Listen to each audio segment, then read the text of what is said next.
if I make the wrong decision, then it would be on me. Do you know what I mean? That is that a really necessary? I mean, like, he is priceless. Priceless. But I didn't think it was necessary. Hello. So it is Sunday and it has been a crazy weekend starting on Friday, which I've been wanting to vlog more, and I thought about doing an intro video, but I'm not going to do that. Can I close this camera? No.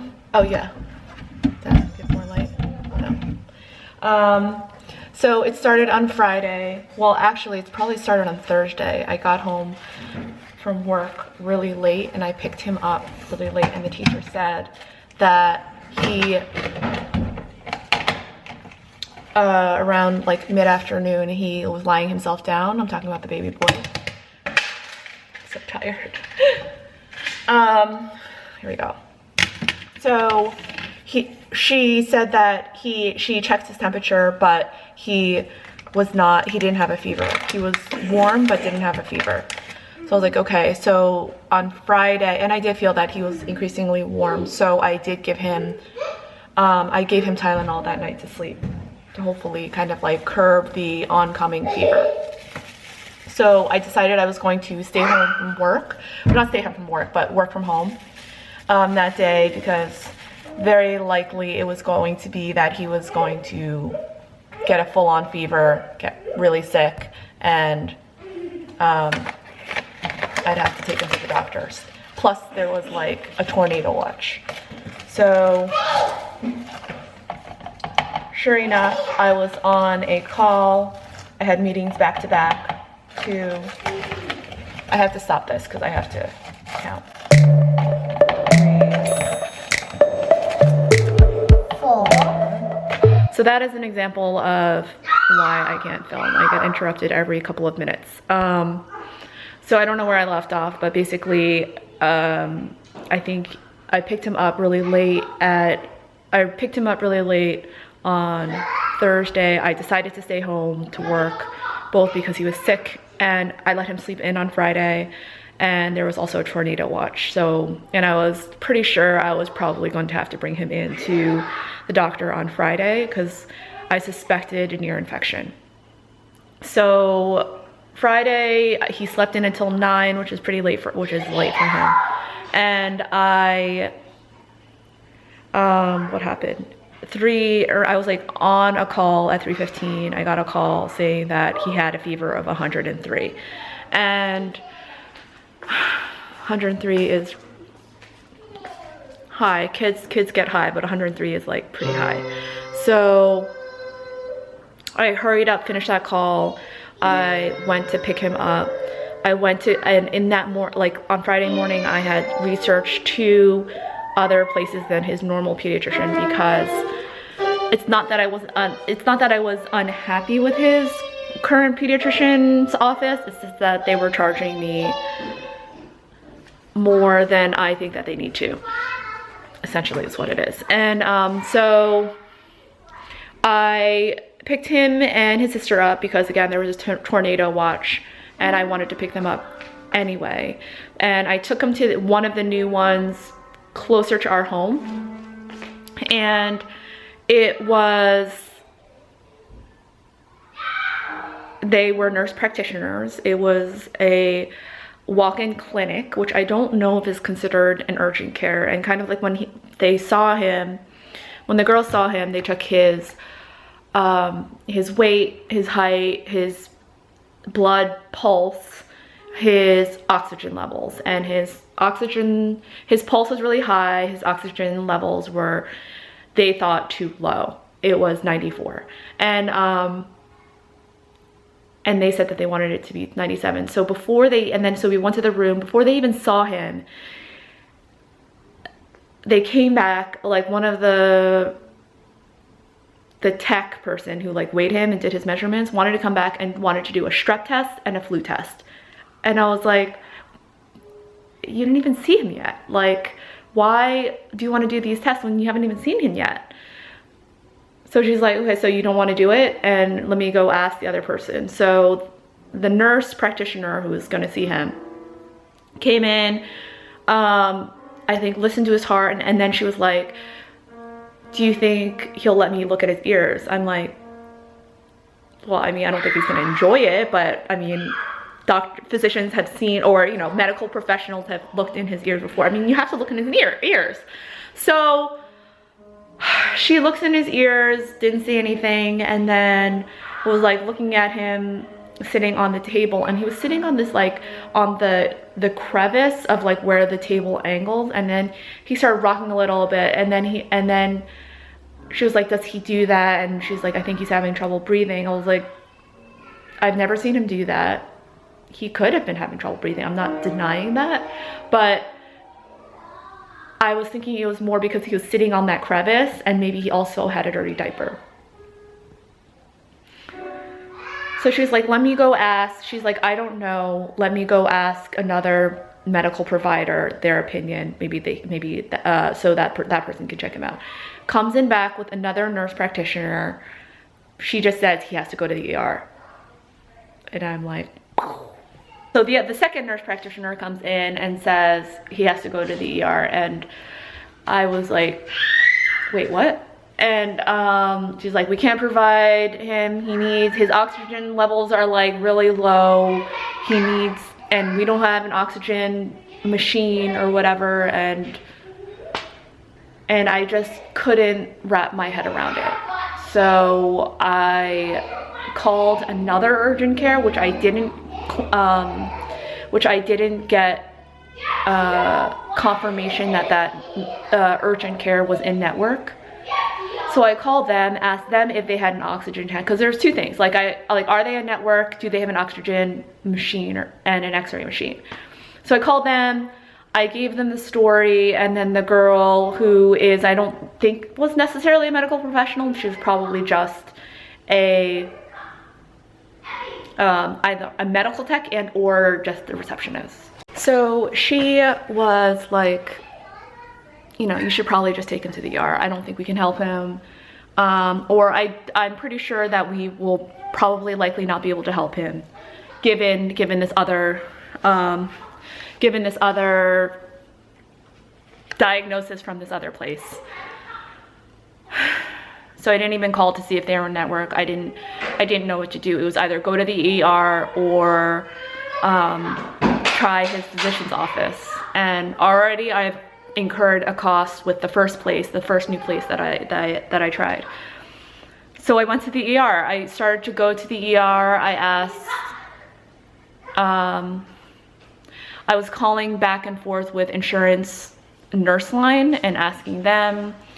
I was talking with insurance in terms of trying to estimate, like, well, I called insurance to confirm that the hospital ER that I was going to was in network, and also get an estimate of how much an ER visit would cost, and to confirm that both I'd be charged for the facility and as well as the physician and whatever tests that they got. Here he is right now, climbing up here. So I confirmed that any hospital would charge in the same fashion, unlike a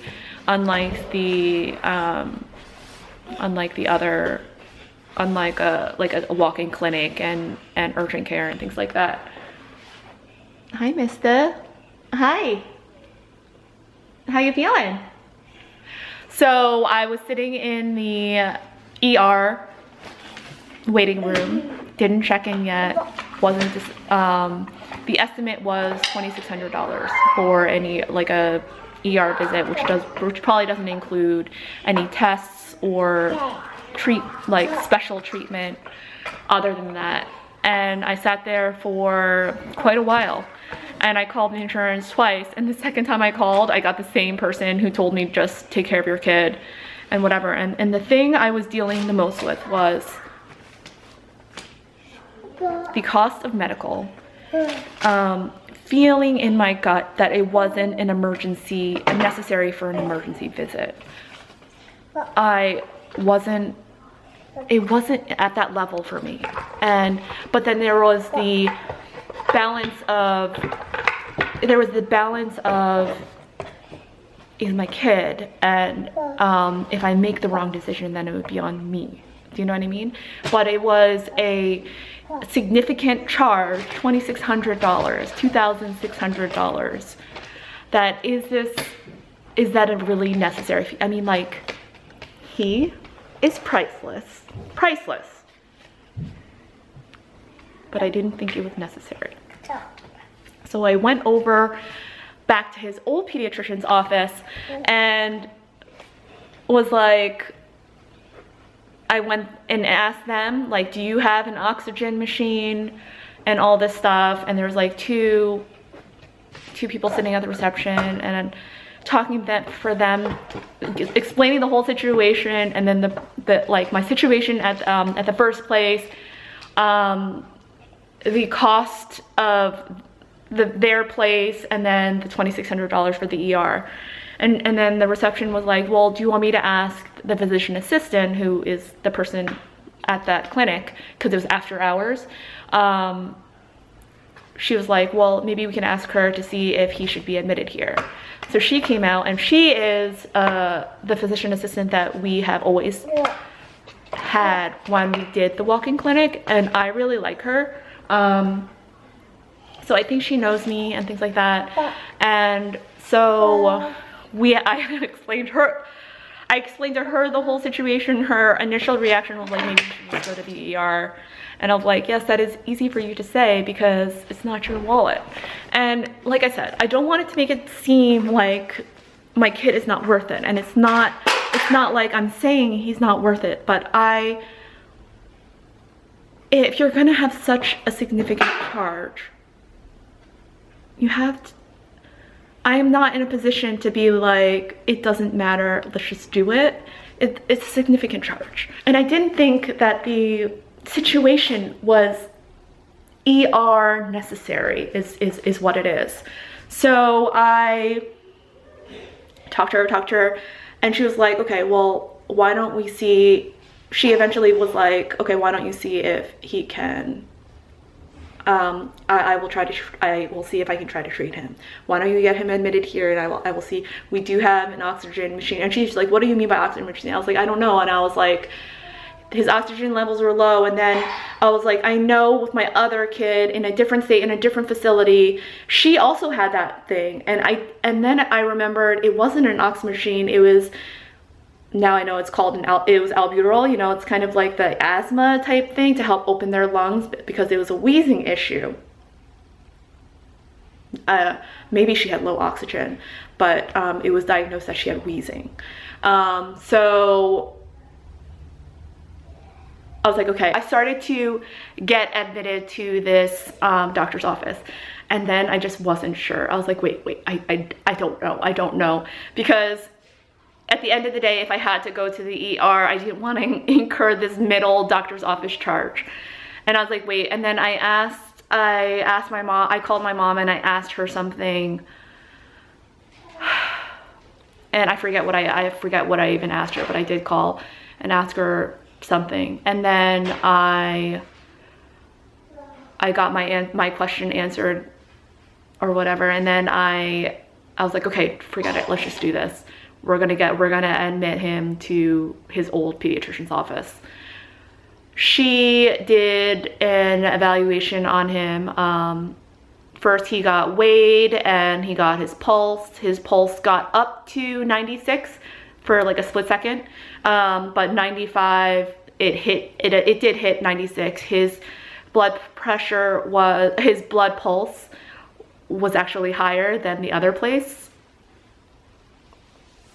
He did have a fever, so that would explain it. She listened to his heart and, or his breathing, I guess, not really his heart, his breathing, particularly on his back. And for a long time, she did it for it was a while. It felt like 5 or 10 minutes, but it's more than the usual well child visit where they like do it a couple times, like something like that. It was like a long time, and she kept going back to the same places. And she also checked his ears. And when she checked his ears, she was like, I can't see it in his ears because he had buildup of earwax, which is not uncommon for him. So she had to go take his earwax out. It was like 2 good-sized clumps in each ear. And then she was explaining, you know, we're looking at the eardrum, there's a canal that goes to the drum, blah, blah, blah. And they were big chunks of earwax. And I was like, so if you didn't take out those big clumps of earwax, would you be able to see it? And she's like, no. So the other place completely did not do that. They didn't even know if they wanted to check the ears, because they were like, will he let us check his ears? And they never said anything about, because I got so thrown off by he has to go to the ER, I forgot to ask him about the ear infection, which is what my initial gut reaction was, is probably an ear infection.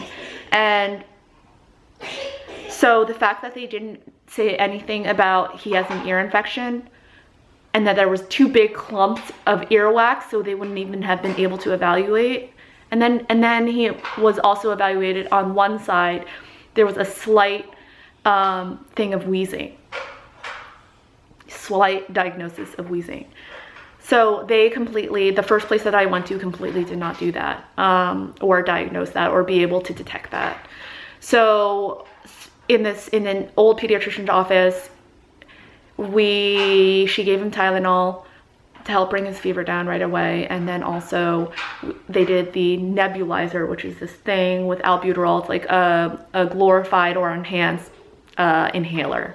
And it's like vapor. It lasts like 10 minutes-ish, 10-15 minutes. And he breathed that.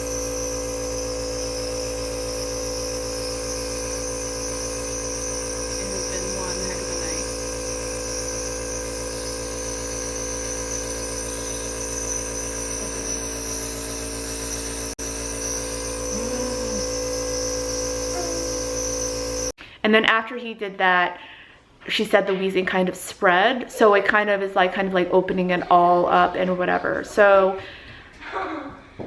she looked at the back of his throat as well. She said it was red. She couldn't evaluate if it was strep. Hello. Hello, I'm Batgirl. You're Batgirl? You're Batgirl. No, Batgirl. Where's Abby? He's playing. He's playing. Go play with Evan. Let me just finish this real quick. What is it? Wait, what is it? It could be, and then in terms of, it could be a flu, because bacterial, viral, you know, it could all happen at the same time, which also has happened to him before. Cuckoo. And Cuckoo. if it was the flu, she could do a flu test.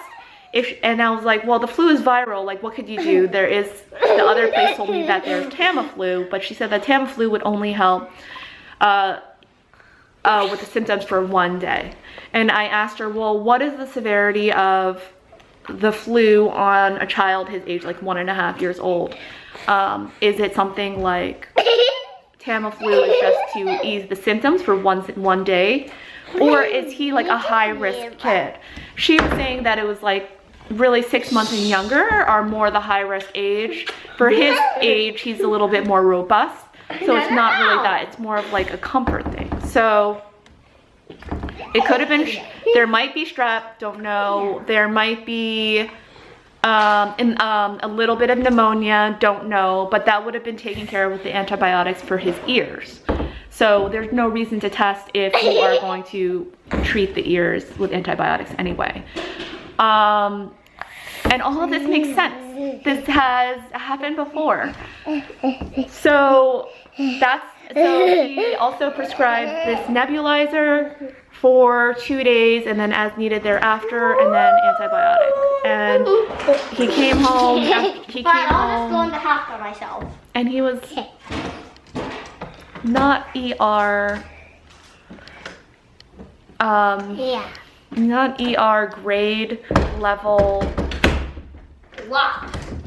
patient. He came home and he was better already.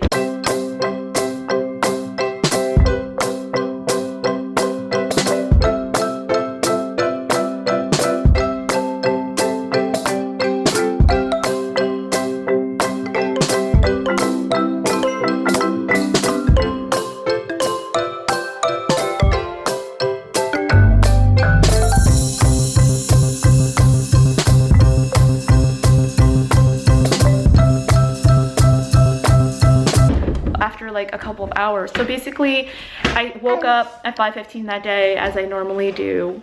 For what? Started work 7:30, earlier than normal because I didn't commute into the office.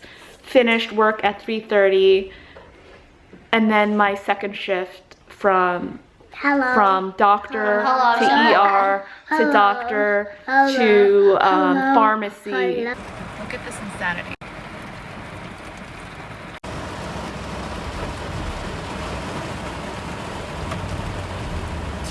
And I didn't get home until 8:30. So that was another 5 hours. Had to shower, feed, like eat dinner, and all of this stuff. So it's been a long day.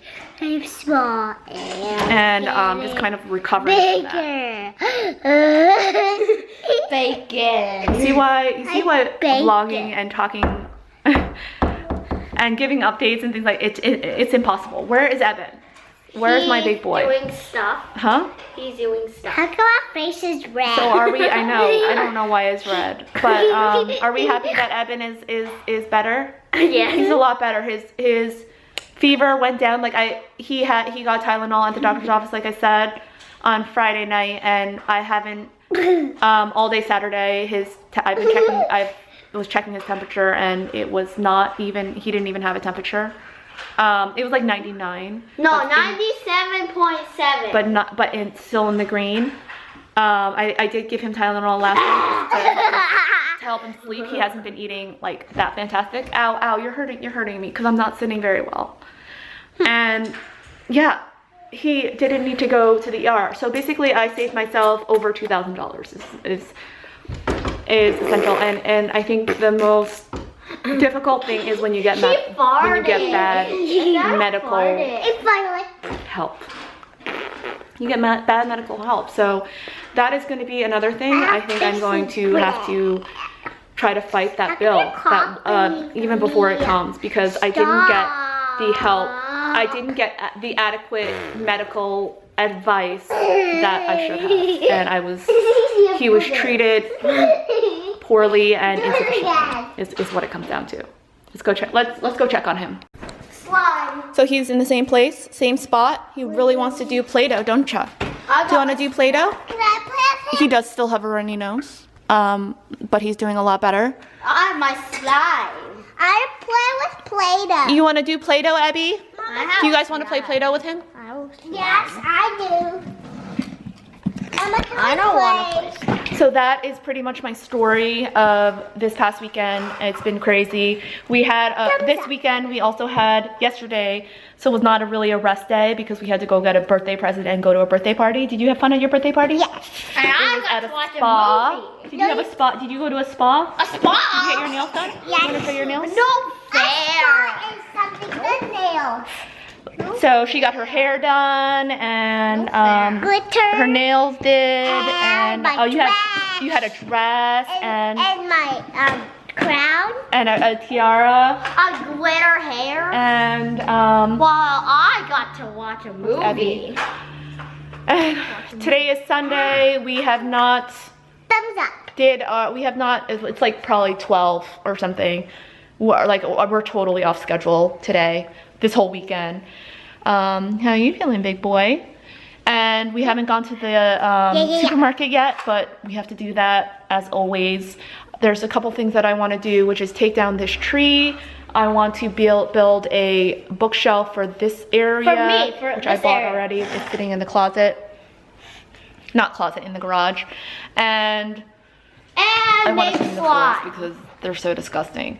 And I don't think I'll get any of those done. Well, I'll try to get the tree done, Mama, and hopefully at least the floor in the kitchen area. And they really want to end this video, so we'll end this video here. Give this a video thumbs up. Subscribe if you are not subscribed already. Thanks for watching, and we will see you in our next video. Bye. Bye. Bye. But thumbs up. Hey. What time you start like this? Let's see what